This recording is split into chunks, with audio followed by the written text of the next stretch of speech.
এরপর আল্লাহ তাআলা বলছেন ওয়া মাসাকিনা তাইয়্যিবাতান ফি জান্নাতিন আদনিন ওয়া রিদওয়ানুম মিনাল্লাহি আকবার। সুবহান। আল্লাহ তাআলা বলছেন ওই সবুজ শ্যামল জান্নাতে তাদের জন্য রয়েছে পবিত্র পরিচ্ছন্ন বসবাসের জায়গা। জালিকা হুয়াল ফাউজুল আযীম। আর সেই সকল লোকেরা হচ্ছে সৌভাগ্যবান, আর তাদের জন্য সবচেয়ে বড় সাফল্য। জান্নাত যারা পেয়ে যাবে তারা হচ্ছে সৌভাগ্যবান এবং তারাই হচ্ছে সবচেয়ে বড় সফল ব্যক্তি। বলুন না সুবহানাল্লাহ। আমরা সফলবান ব্যক্তি তাকেই মনে করি যে দুনিয়ার মধ্যে কোন বড় কিছু করে ফেলে। যেমন কোন ব্যক্তি ডিসি, এসপি অথবা ইউনো অথবা কোন চাকরির কোন বড় কিছু সুখ্যাতি যদি অর্জন করতে পারে। বর্তমানে আছে কি বিসিএস ক্যাডার হয় বাংলাদেশের সর্বোচ্চ কি স্কোর এটা হচ্ছে যে মানুষ বিসিএস ক্যাডার যদি হতে পারে তাহলে এটি মনে করে সর্বোচ্চ সৌভাগ্যশীল ব্যক্তি। তাকে সবাই বাহবা দেয়, মারহাবা দেয়, ঠিক না? কিন্তু আল্লাহ রাব্বুল আলামিন বলছেন সৌভাগ্যবান ব্যক্তি হচ্ছে ওই ব্যক্তি যিনি জান্নাত অর্জন করতে পারবে। সেই ব্যক্তি হচ্ছে কি সৌভাগ্যবান এবং সেই সাফল্য ব্যক্তি যিনি জান্নাত পেয়ে যায়। বলুন না সুবহানাল্লাহ। হযরত আবু হুরায়রা রাদিয়াল্লাহু তাআলা আনহু থেকে বর্ণিত, নবী করিম সাল্লাল্লাহু আলাইহি ওয়াসাল্লাম বলেছেন, নবী করিম সাল্লাল্লাহু আলাইহি ওয়াসাল্লামকে সাহাবায়ে کرام জিজ্ঞেস করলেন, কুলতুল জান্নাতা মা বিনাউহা।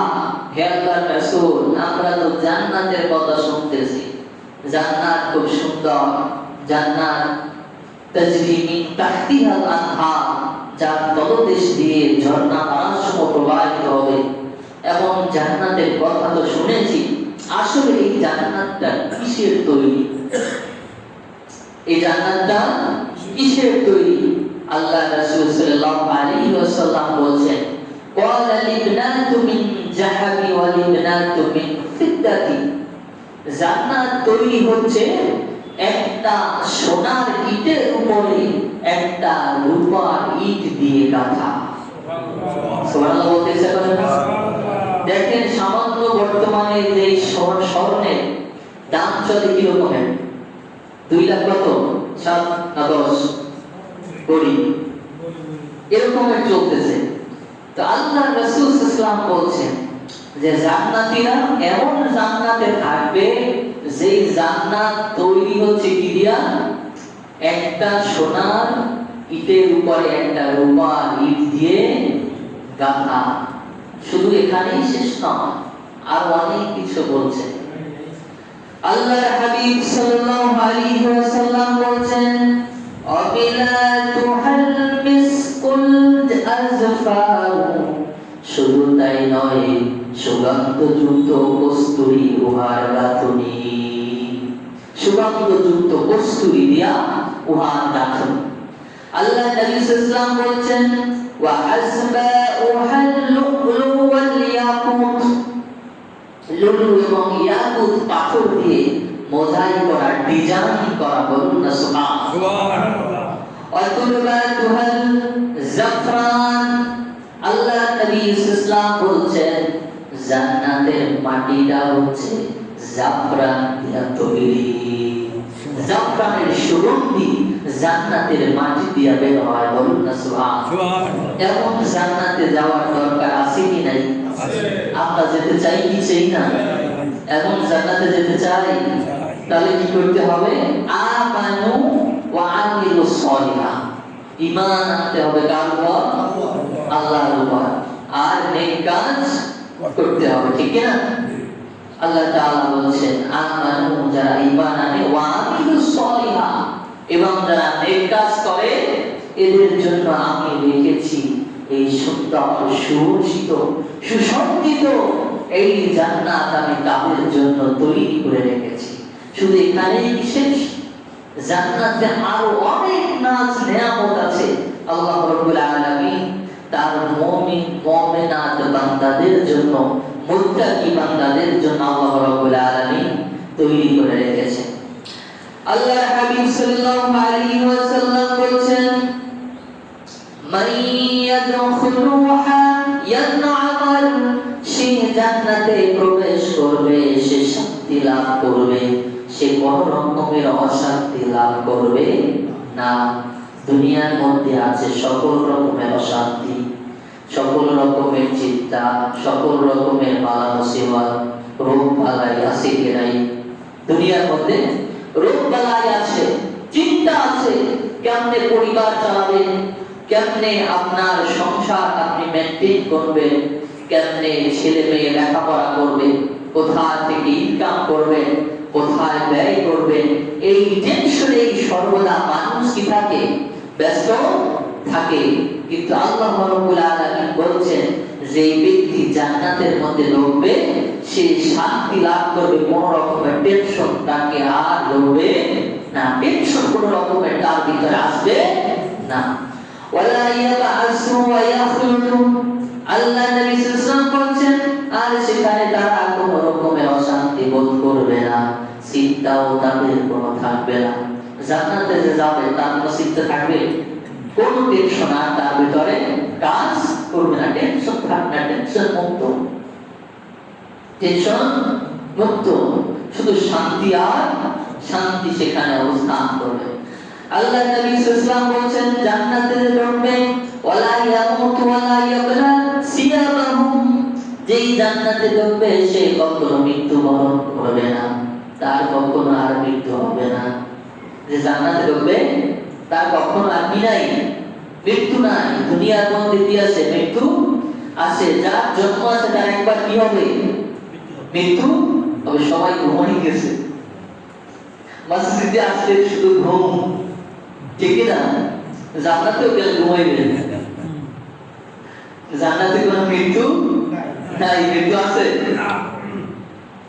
বর্তমানে আপনার আমাদের দেখা যায় পোশাক একটা নতুনটা কিনলে কি হয়ে যায়? কালো হয়ে যায়, ময়লা হয়ে যায়। দুনিয়ায় আছে যত রকমের ময়লা আবর্জনা, বায়ু দূষণ, এই কারণে জামা কাপড় কি হয়ে যায়? ময়লা হয়ে যায়। ইসলাম বলতে সিয়াহু, জান্নাতের কাপড় চোপড় কি হবে না? ময়লা হবে না। যেরকমের থাকবে নতুন তো নতুনই থাকবে, ও আর পুরাতন হবে না। মানুষ জান্নাতে ঢুকবে আর কি করবে না? মরবে না, একই অবস্থায় থাকবে। নবী সাল্লাল্লাহু আলাইহি ওয়াসাল্লাম বলেন, ওয়ালা ইয়াফনা শাবাবুহুম, আর মানুষ কখনো বৃদ্ধ হবে না। নবী সাল্লাল্লাহু আলাইহি ওয়াসাল্লাম বলেন, বৃদ্ধরা কখনো জান্নাতে যাবে না। তার মানে কি যারা বুড়ো আছে তারা জান্নাতে যাবে না?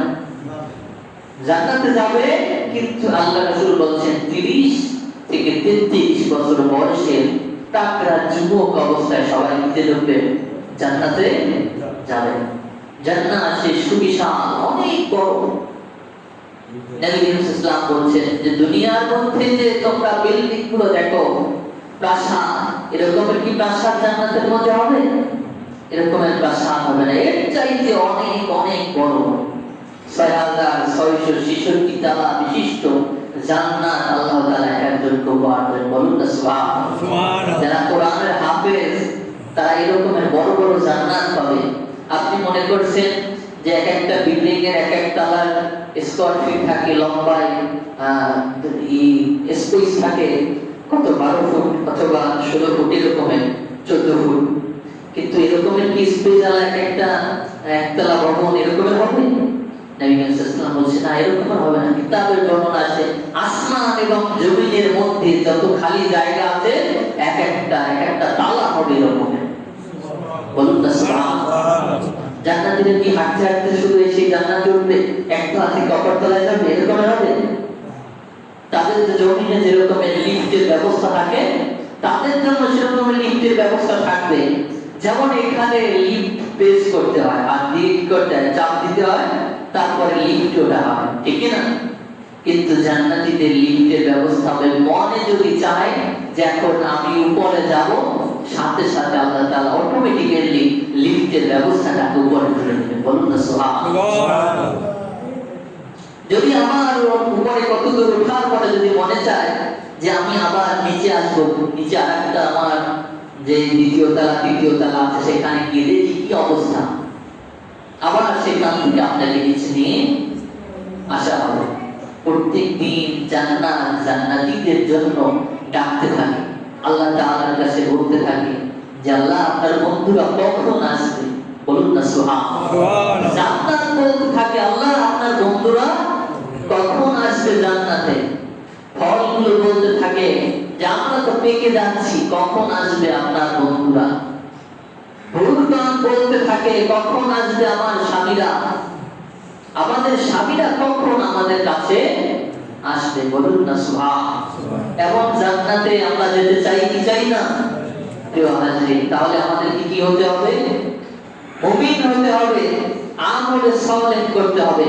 আবু হুরায়রা রাদিয়াল্লাহু তাআলা আনহু থেকে বর্ণিত বিশ্বনবী জনাবে মুহাম্মদুর রাসূলুল্লাহ সাল্লাল্লাহু আলাইহি ওয়াসাল্লাম বলেছেন যে আল্লাহ রাব্বুল আলামিন বলেছেন আ'তুল ইবাদিয়াস সালিহিন, আমি আমার নেককার বান্দাদের জন্য এমন জান্নাত তৈরি করে রেখেছি মা লা আইনু রাআত ওয়ালা উযুনু সামিআত ওয়ালা খাতারা আলা কলবি বাশার।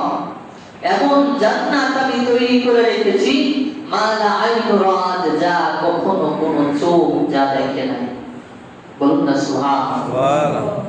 ওয়ালা উযুনু সামিআত, যার বর্ণনা কোনো কান শোনে নাই। যে এত সুন্দর, কত কি আল্লাহ রাব্বুল আলামিন কত নাজ নেয়ামত জান্নাতের মধ্যে রাখছেন। এরপরে আল্লাহ রাসূল সাল্লাল্লাহু আলাইহি বলছেন, আল্লাহ তাআলা বলছেন ওয়ালা খাতারা আলা কলবি বাশার, এবং কোন অন্তঃকরণ এই জান্নাত উপলব্ধি করে নাই।